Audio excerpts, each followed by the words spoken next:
Saludos para quienes nos acompañan en la mesa de este viernes.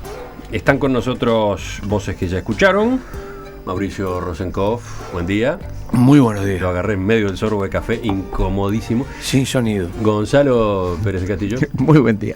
Juan Grompone. Buen día. A Grompone lo agarré en medio de la inundación de café. Se le cayó la taza antes de que abrieran el micrófono, no saben el enchastre que tenemos acá arriba. Los apuntes, los prolijos apuntes de Juan sobrevivieron, eso sí, muy manchados. Pero igual. se leen igual. Bueno, y ahora saludo a Ana Ribeiro. ¿Qué tal, Ana? Buen día, muy bien. Quedaron parcialmente envejecidos. Parcialmente envejecidos, sí. Los papeles tienen un aire como Una pátina. Una pátina. No, ocre, ¿no? El que hoy con el asunto de la patria grande se vino carabina a la espalda y café en mano. Entonces seguro Se le mezcló en el la café con carga, el sable. en la carga se le desparramó. ¿Para qué le voy a servir hoy? Justamente, pregunto, ¿tiene sentido la idea de la patria grande? En la mesa del viernes pasado, cuando discutíamos otro tema, la propuesta que había hecho el presidente del Senado de Brasil, Renan Calheiros, para terminar con la unión aduanera del Mercosur, Juan Grompone lanzaba un alegato muy provocativo. Fui, soy y seré para siempre enemigo del Mercosur, porque creo que tiene dos grandes ideas que son equivocadas. La primera es la idea de la patria grande, que es una idea que originalmente la lanzó Simón Bolívar en algún rapto cuando estaba medio en la clandestinidad. La recogieron Jorge Abelardo Ramos y Alberto Metol Ferré y la convirtieron en una ideología que la abrazó la izquierda y siguió, la llevó para adelante todo el país, medio país. Y la segunda mala idea es que... O sea, tú no estás de acuerdo con no la estoy de acuerdo, patria grande. nunca existió ni existirá la patria grande, es un disparate. Después de Juan intervino Mauricio, enseguida Alejandro Abal, quien nos acompañaba ese día, y a continuación Gonzalo, que saltó. Estaba impactado, se autodefinió como integracionista y replicó a Juan de manera muy frontal. Voy a discrepar profundamente con Juan Me y imaginaba. además desafiarlo a introducir este tema en una tertulia y la vamos a hablar bien. Lo de la patria grande posiblemente terminemos cortando para la salida con Juan. Nos vamos a tener que sentar enfrente y no al lado como ahora. Hemos tomado las providencias del caso, efectivamente están frente a frente, por las dudas, yo en el medio.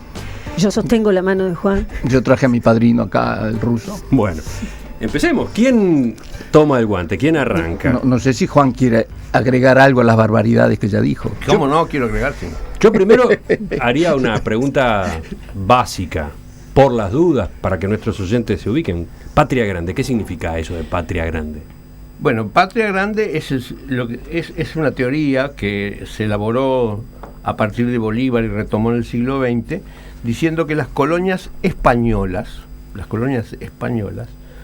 forman una patria única que deberían unirse tal como soñó Bolívar.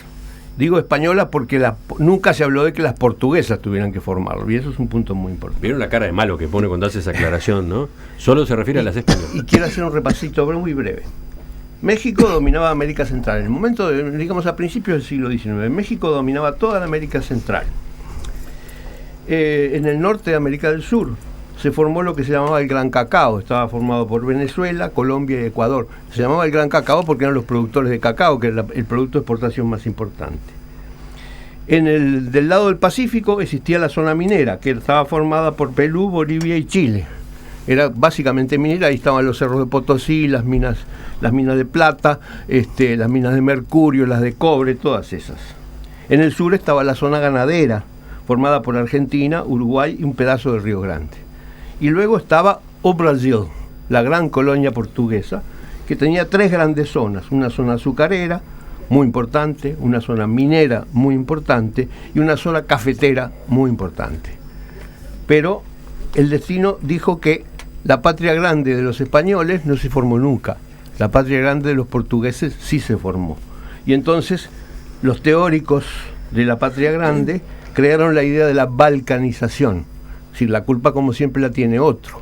Entonces, ¿quién era culpable de que se hubiera fragmentado la América española? No era España, no eran los habitantes de las colonias españolas, eran los ingleses perversos y luego los norteamericanos perversos, que no pudieron, en cambio, con Brasil. en Brasil siguió la Patria Grande y se formó.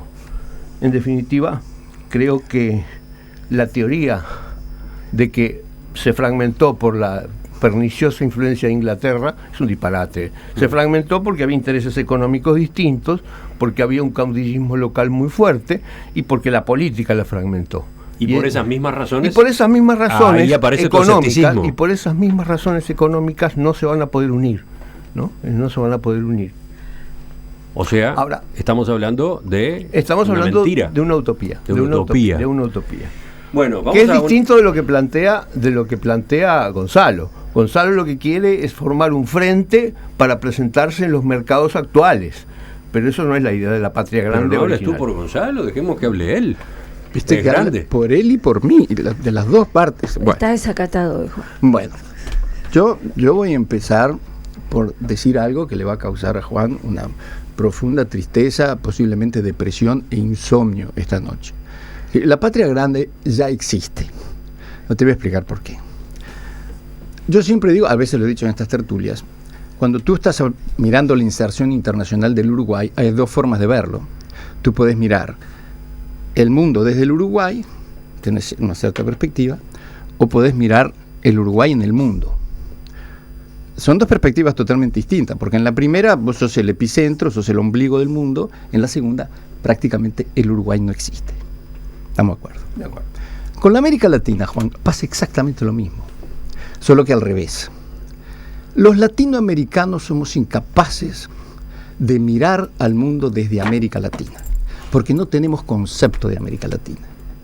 Sin embargo, si vos vas por el mundo, América Latina es una realidad, es tu identidad, es lo único que reconoce. No solo es una realidad geográfica y de lengua y de mayoría de religión, es una realidad cultural, por su danza, por su música, por sus escritores. El boom latinoamericano, a nadie le interesa que García Márquez haya sido colombiano, o Vargas Llosa peruano, o Cortázar argentino, no les importa, es latinoamericano. Los blancos latinoamericanos son ni yanquis ni europeos, son blancos latinoamericanos, se les reconoce como tal. Los morochos también no son africanos, son latinoamericanos. Los indígenas somos latinoamericanos. Tenemos una identidad que el mundo nos reconoce, pero que nosotros no sabemos construir porque no la vemos, por nuestra propia ceguera, ¿no? Pero la realidad existe. Ahora, ¿por qué es importante esto?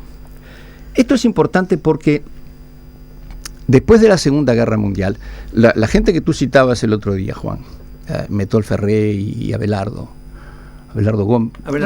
Ramos, el argentino, que habló, creo que América Latina un país, escribió, sí, ¿no? Bueno, sí. El Colorado Ramos. El Colorado. Pelirrojo. Trotskista creo que era. También. Bueno, esa gente, lo que después de la Segunda Guerra Mundial, se vio, la propia Europa vio, que el futuro de la humanidad iba a estar controlado por los países continentales. Estados Unidos, Rusia, China en ese momento, después de la guerra, era China-Taiwán por el lío ese que había. Pero Europa se dio cuenta perfectamente bien que ni Francia, ni Alemania, ni Austria iban a poder pesar en el mundo que se venía. Y por eso empieza, por una decisión política, la unión de Europa, para poder contrapesar el resto. Porque el mundo va hacia ahí. El poder de negociación que tengan los países va a ser por su habilidad de formar bloques. Y termino esta primera rápidamente. De los demás, lo que queda afuera, de China, de Rusia, de Europa y de Estados Unidos, las demás regiones que quedan afuera, la única que tiene una posibilidad de un día poder llegar a sentarse en esa mesa de negociación de bloques es la América Latina. Porque ya tiene ganado lo más importante, que es una identidad cultural. Cosa que a Europa le va a demorar muchísimo conseguir. Europa tiene ya una unión europea, una unión económica y política hasta por ahí nomás, pero no tiene lo más importante. ¿Cómo van a ser los demás, los otros dos integrantes de la mesa para intervenir en esta polémica? Está difícil, pero voy a ayudarlos. ¿Quién va primero, Ana? Mauricio. Ella tiene que cerrar esto y aclarar las cosas. Tú las vas a confundir. ¿Estás insinuando que lo mío no fue claro? Sos mi padrino. Hay una cosa que dice Juan, y cuando dice que es una utopía, y es tal cual. Digamos, el libro de Jorge Abelardo Ramos, el último capítulo termina proponiendo la creación de los estados socialistas de América. Digamos que además es un pensador que inspira mucho a Eduardo, a Galeano, en su libro Las venas abiertas. Yo pienso que es una postura política, y que tiende un poco a defender a América Latina en situaciones coyunturales, digamos. Parece que el Tratado del Pacífico se entienden mucho mejor que los del Mercosur, donde tenemos unas conflagraciones que repercuten además en nuestro mercado. Desde un punto de vista conceptual, yo tengo mis dudas. Primero, ¿por qué latina? No somos latinos. Los descendientes de los españoles eran latinos, pero ¿cuántos indígenas hay? Habla de los latinos en Bolivia con un 50% de población indígena. Y Argentina, que se tiran un 1,5% de población indígena, los cabecitas negras son los que deciden la votación. Es decir, me atengo al concepto de Mario Benedetti cuando escribe letras del continente mestizo. Somos un continente mestizo. Y el tema de los negros, no creo que se sienten muy contentos, sobre todo que Zumbi de los Palmares, ese movimiento independentista que duró casi un siglo en el Brasil, contra los esclavistas. Digamos, eso también forma parte de la relación latinoamericana. Sí. Creo que forman parte, pero explicáselos a ellos. Esa es la parte complicada. Por lo demás, creo en los entendimientos y en los acuerdos y en lo que ha hecho Europa, que no digo a imagen y semejanza, pero me gusta mucho el planteo que se hace desde acá y que apareció en Brasil, que lo comentamos, que dio lugar a todo esto, de hacer ajustes y ver quién es quién y quién quiere dentro del Mercosur. Tenemos ¿qué tenemos? Tenemos a la audiencia dividida por ahora. Silvia dice 100% de acuerdo con Juan, salvo algunas provincias argentinas no tenemos nada en común. Alicia dice, qué razón tiene Juan, además muy bien explicado, pero también hay mensajes como no firma, pero su celular termina en 497, mal que le pese a Grompone, yo me siento latinoamericano, dice el oyente. Yo creo que aquí hay apariencias de una polémica, pero no hay tal, porque lo que dice Gonzalo no es tan contradictorio con lo que dice Juan. Quizás la diferencia mayor provenga del discurso y de la apariencia del discurso que del fondo de la cosa. Creo que Juan tiene razón en un altísimo porcentaje, y yo también suscribo lo que dijo. Y creo que en la postura de Gonzalo lo que hay es algo desiderativo, pero a su vez el reconocimiento de una identidad latinoamericana que es indiscutible. Ahora, la identidad latinoamericana es una identidad forjada en la relación con el otro. Ser latinoamericano es distinto al otro casi siempre desde una mirada bastante impiedosa, desde la mirada de la migración, desde la mirada del desprecio del que dice esto es mestizo, esto no es claro. Rara vez desde la admiración, rara vez desde esos tienen centralidad, esos tienen importancia. A lo sumo, esos tienen riqueza de la que me quiero apoderar. O sea, la mirada que hace al latinoamericano siempre es la mirada de otro que está cargada o de codicia o de desprecio. Difícilmente es una mirada que te refleje algo cálido e importante o elogioso, salvo cuando te dicen hay algo muy grande, muy superlativo, debe ser de América, te dicen los españoles, los árboles, las semillas, la idea de que allá hay una cosa grandiosa, pero no una cosa grandiosa desde el punto de vista civilizatorio, nunca, ¿no?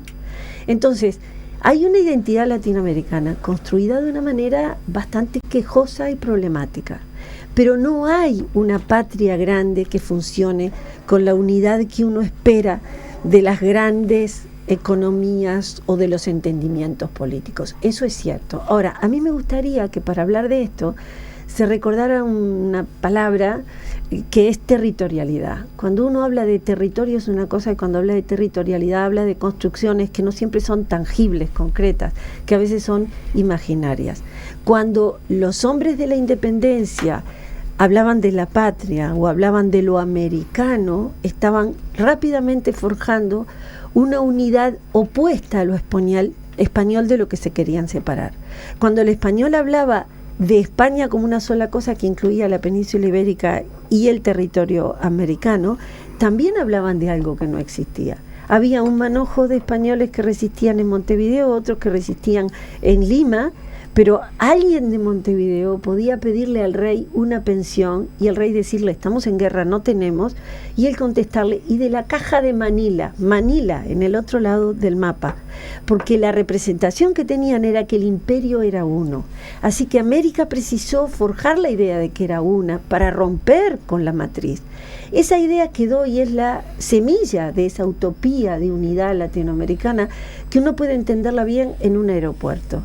Si tú buscas una línea de conexión de una ciudad cualquiera de América Latina, es más fácil con Europa que con cualquier país de América Latina, porque estamos todos de espaldas uno con los otros mirando hacia afuera. Mientras Entonces, Ana habla, tiene razón Juan, asiente, no hay, entusiasmado. No hay una patria grande que funcione como quisiéramos que funcione. Hay algo desiderativo y hay algo descarnado y real en el diagnóstico de Juan. O sea que yo creo que en el fondo esas dos versiones son más aparentemente una oposición que en realidad un debate. Bueno, Juan, el vuelo Gonzalo, habrán visto que Ana quiere como amigarlos a ustedes. No, pero amigos somos. Eso vuelo, está fuera de discusión. El vuelo más corto entre dos puntos de América Latina pasa por Miami, en realidad. Okay. Y acá se puede usar aquella frase que inventaron los ingleses, ¿no? Que América Latina, es decir, América Española, porque los brasileños de Carlos hablaba, porque son unos países separados por el mismo idioma, ¿no? Eso lo decía respecto a Estados Unidos de Inglaterra, ¿no? Bueno, pero la invención de la noción de lo latino, lo que decía Mauricio, la inventan los franceses, ¿no? ¿Por qué latino? Es una manera de unificar aquello sobre lo que muchos tenían apetencias. Había que carcomerle la base española de alguna forma, ¿no? Y la creación de la imagen de los latinos fue bueno. Primero hubo que romper con Hispanoamérica. Claro. Se logró romper con eso. Y ahora lo de Patria Grande no la entiendo, pero el espíritu latinoamericano sí, digamos, es reafirmación de lo nuestro, de la identidad, y pienso que eso sí existe, y la solidaridad y los acuerdos que se están formando. Fíjate, eso que mencionaba de los aviones, cuando la intervención de Castillo Armas en Guatemala, el derrocamiento de Arbenz, era la primera vez que salía un ministro de Relaciones Exteriores de una nación latinoamericana para contar qué es lo que estaba pasando en su país y traer publicaciones. Es decir, estábamos de espaldas los unos con los otros. Digamos, nuestra cultura de toda la década anterior a la generación del 45 miraba más a París que lo que podía mirar a otro país de América Latina. El boom latinoamericano nos impacta por eso, porque surgió de América Latina. Otros aportes de los oyentes, por ejemplo, dice Miguel de Rosario: no hay ninguna contradicción en lo que están diciendo, totalmente complementario. Recuerden a Bá Ferreira y nos vamos a ahorrar una disputa al ñudo, dice. Después aparece el mensaje de Marrón, del estadio. Latinoamericano yo, 42 millones de inmigrantes llegaron en el siglo XIX a América. Basta del discurso populista, chauvinista, izquierdista. Bueno, déjeme contestar a todo esto. ¿Chauvinista, por populista, supuesto, izquierdista? No, lo que sí estoy notando es que me la va ganando Juan por puntos hasta ahora el debate. Entonces voy a tener que ver que saco un gancho izquierda acá para empatar. Y tengo algunos mensajes más contundentes todavía. Por supuesto que lo de América Latina es desiderativo, como decir. Por supuesto que sí, a nosotros nos falta cosas muy importantes, lo militar y lo económico. Tenemos una unidad cultural, pero no tenemos una unidad ni política, ni económica, ni militar, lo que es bastante importante. Ahora, ¿por qué no la tenemos? Y el relato histórico, ¿cómo vamos a tener ninguna forma de unidad si siempre contamos la historia a los niños ya desde pequeñitos en la escuela? Esta laguna que era nuestra y nos la robó el otro. Sí, sí. Aquel río que era... Sí, sí, en Europa pasó lo peor, en Europa mucho peor, y sin embargo lograron avanzar bastante en lo económico, avanzaron bastante. Nosotros no hemos avanzado nada en lo económico. Pero te estás contradiciendo. Hoy dijiste que nosotros tenemos mucha más avance respecto a la unidad que los europeos, que están mal tratando de unir lo que nosotros ya tenemos unido. Sí, acá hay una contradicción. Emiliano, atento. Yo dije, hay bloques que ya están unidos, Europa que está tratando de unirse, y después hay otras zonas en Noráfrica y Medio Oriente, el África subsahara, los países del Pacífico, que no tienen la ventaja que tenemos nosotros de tener muchas cosas en común. Pero voy a contestar algunas de las cosas que dijo primero Mauricio. Uno de los motivos por los cuales nosotros tenemos mucha dificultad en unirnos, mi teoría, es porque apuntamos mal. Es decir, el incentivo del que partimos es o el antiimperialismo de Chávez, o el empuje de reivindicación indigenista de Evo Morales a la que tú haces referencia. Es decir, si en América Latina hay mucho cabecita negra, hay mucho indio, entonces tendría que haber una reivindicación de todo eso, porque esta gente evidentemente en América Latina la pasa mucho peor que los blancos emigrantes. Pero la realidad es que entre los indios araucanos, los indios guaraníes del Paraguay, los indios amazónicos de Brasil y Bolivia y Colombia, los quechuas y los aymaras y los mayas, no hay nada en común. Nada. Lo único que hay en común es que todos ellos, junto, no, porque los araucanos no, todos ellos, conjunto con todos los que venimos del barco, conformamos una comunidad, que es sobre esa comunidad que hay que basarse y hay que construir. Porque, como digo y repito, a esa comunidad se la reconoce en el mundo, no la reconocemos nosotros. Pero entonces, sin discursos algodonados, porque tú decís una comunidad, y anda a Buenos Aires y preguntarles qué piensa de los bolivianos que se le instalan en la ciudad, en las periferias, tratando de conseguir un mejor pasar. Hay un discurso de desprecio absoluto. Preguntale a los franceses qué opinan de los búlgaros y los romanos, te van a decir lo mismo. Pero ¿qué significa eso, Ana? Nada. Eso igual decís, políticamente. Somos todos iguales, no digo. Tenemos una unidad. Dentro de la unidad tenemos iguales. Una bolsa de gatos. Claro, pero todos los países, muchos países tienen bolsa de gatos. Digo, preguntarle a los indios apaches y sioux qué piensan de la colonización americana y te van a decir algunas bellezas también. Pero no importa. Sobre esas cosas hay que avanzar, porque el mundo del futuro va a ser un mundo en el cual se va a negociar, incluso con todos estos acuerdos de libre comercio, yo diría, sobre todo porque ahora en este mundo globalizado se están empezando a armar estos bloques que tienen libre comercio entre ellos. Nosotros tenemos, siendo casi 600 millones de personas, que compartimos muchos intereses comunes, nosotros tenemos que organizar nuestra oferta, tenemos que organizar nuestra presencia en eso de alguna manera, y si no lo hacemos, nos van a pasar por encima, como nos han pasado por encima hasta ahora. Entonces, por supuesto que lo que yo digo es desiderativo, por supuesto que lo que dice Juan es una realidad de hoy día, pero nosotros no podemos abandonar eso, porque ahí está nuestro futuro.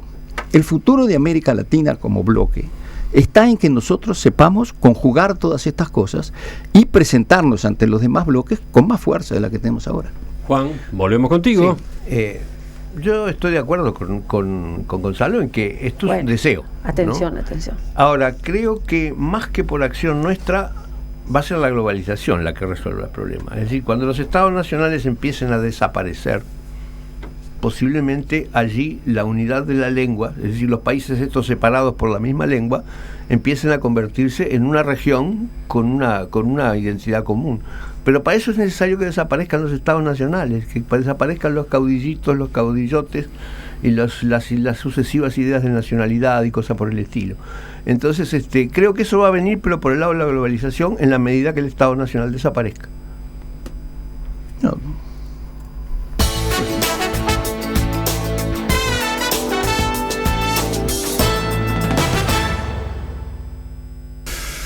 ¿Qué puedo decir? ¿Qué puedo decir mirando los mensajes de los oyentes? Hay uno de Juan de Punta Carreta que dice que está de acuerdo con Gonzalo. ¿Tú? ¿Estás mandando, sí, claro. ¿Estás mandando mensaje al aire? Bueno, miren por ejemplo lo que dice este oyente. Ciertamente, hoy somos más latinoamericanos que hace 20 años. Menos cultos, más pobres, más inseguros, menos trabajadores.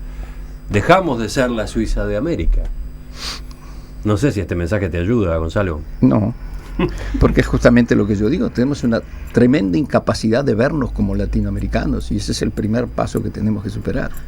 Hay algún oyente que me dice knockout para la pelea, Emiliano. Está muy golpeado, Gonzalo.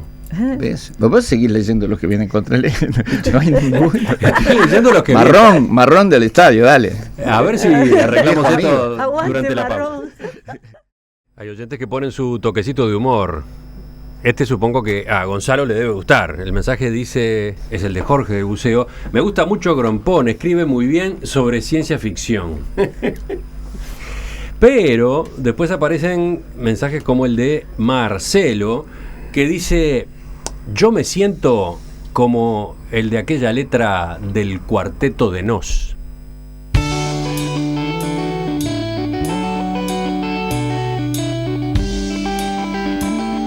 La letra de esta canción.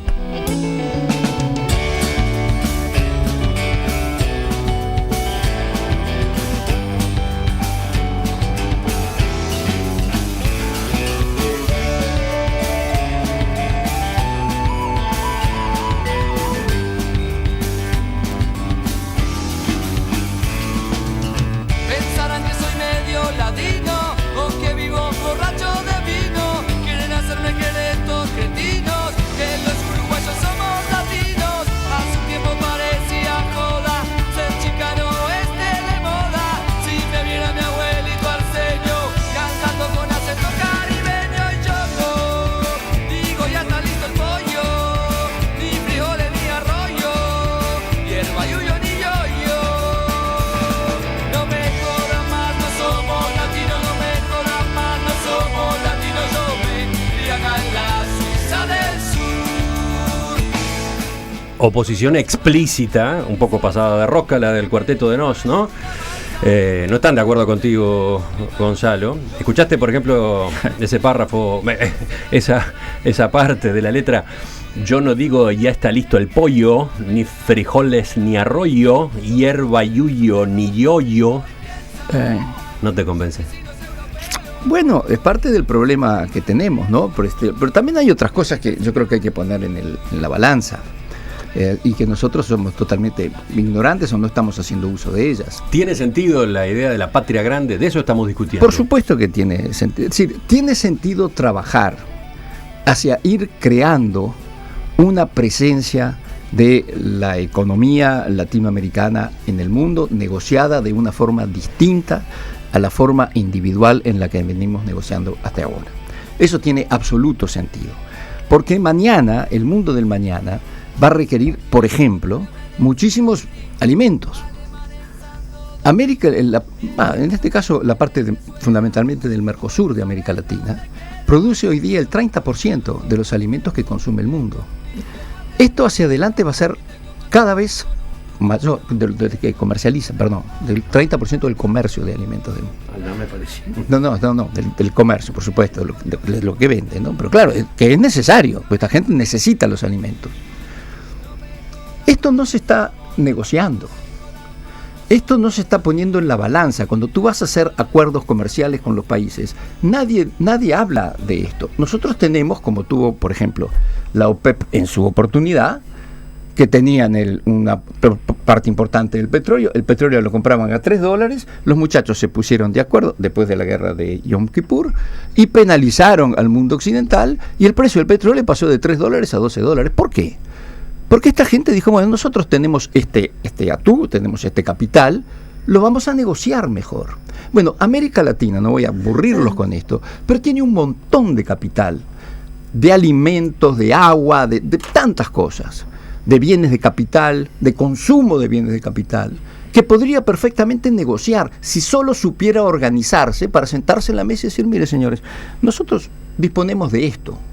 ¿Que no lo hemos hecho? Por supuesto que no lo hemos hecho. Y toda esta gente de la mesa y los oyentes tienen razón, claro que tienen razón. No lo estamos haciendo y por eso estamos como estamos y por eso somos subdesarrollados, siendo un continente rico en recursos naturales y rico en recursos humanos también.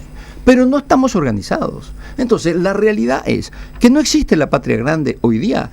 Por supuesto que hoy día no. Hoy día nos avasalla cualquiera.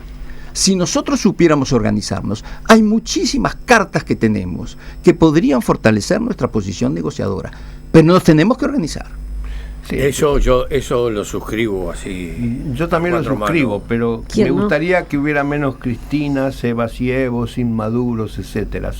¿Inmaduros? Sí. A mí también. ¿Qué dice la audiencia? Por ejemplo, Sergio. Dame una, Emiliano. Lo mejor que veo en estas mesas es todo lo que aprendo. Formidables argumentaciones y mucha claridad. Gracias a los 5, dice. Pues vos también, porque vos también estás contra mí. Yo pensé que mi pelea era con y vos te metiste también. Era como que... Yo trato de ordenar esto. ¿Ana? ¿Qué? Dale una mano a Gonzalo. Es como que el chiste. No, yo veo que él ha hecho un giro importante. Comenzó diciendo hay patria grande y luego reconociendo no, debe haber, pero no existe. Creo que en ese diagnóstico estamos todos de acuerdo. Claro. En que lo ideal es siempre mejor que lo bueno, pero no se ha alcanzado, es también cierto, ¿no? Dice uno de nuestros oyentes, dice que firma, ¿cómo firma? Mazzoni. Somos todos distintos, necesitamos la diferencia. Las ventajas son competitivas y no comparativas. El mundo ya no es bipolar, es multicéntrico. Hablar de tolerancia es patético. Hay que indagar desde la intolerancia. La otredad es clave. Sí, pero Emiliano, yo no estoy... ¿Aló? Basta de falsos nacionalismos y regionalismos. De acuerdo, pero Ana, yo no estoy de acuerdo en que hice un giro. Es decir, yo empecé por decirle a Juan que hay una realidad, esa realidad existe, y le dije, ¿por qué? Es una realidad geográfica, cultural, es una realidad. Los que no sabemos organizarla y darle fuerza somos nosotros, los latinoamericanos, porque nosotros la negamos. Entonces, en ese sentido, sí, por supuesto, la patria grande no existe. ¿Por qué? Porque nosotros, los nacionalistas de cada país, somos los primeros en negarla, pero existe y el mundo la reconoce. Y di ejemplos de cosas en que se nos reconoce como latinoamericanos. Nosotros no sabemos reconocerlo y no sabemos organizarlo. Ojalá pudiéramos, y en ese sentido, sí. Tu última formulación es un lineamiento de política de Estado para todos los estados, particularmente los del Mercosur. Digamos, la fuerza que tiene eso, que producimos el 30% de los alimentos y que de alguna manera podemos hacer valer mancomunadamente eso en cualquier negociación internacional, eso es de un gran peso, y lamentablemente el Mercosur no lo está haciendo. De cualquier manera, uno sigue apostando al entendimiento independientemente de quién pase por el gobierno en ese momento, porque son cuestiones de Estado, son cuestiones nacionales y son estratégicamente un beneficio para los pueblos del Mercosur. Yo creo que eso último que acaba de decir Mauricio es probablemente lo que puede cerrar muy bien esta discusión, porque él dijo, independientemente del poder político, hay unas líneas generales, porque el tema de la patria grande, como bien lo dijo Juan al principio, cuando hizo su planteo original, estuvo durante mucho tiempo, no solamente en la esfera de lo desiderativo, sino de lo desiderativo a lograr solo por una vía política ampliamente vinculada a las diferentes manifestaciones de la izquierda en América Latina. Entonces, patria grande fue durante mucho tiempo aquello que no se construía por culpa de los imperios y que iba a construirse por una vía revolucionaria, que hoy digamos, bueno, pasado las múltiples experiencias históricas revolucionarias que se han vivido en América Latina, inclusive las más recientes, que hoy digamos, bueno, está bien, eso es a lograr por encima de cualquier postura política, es ponerlo en un lugar distinto, igualmente desiderativo, pero menos politizado y bastante más realista. Yo aplaudo que hayamos llegado a ese punto. Gracias, Ana. Por favor.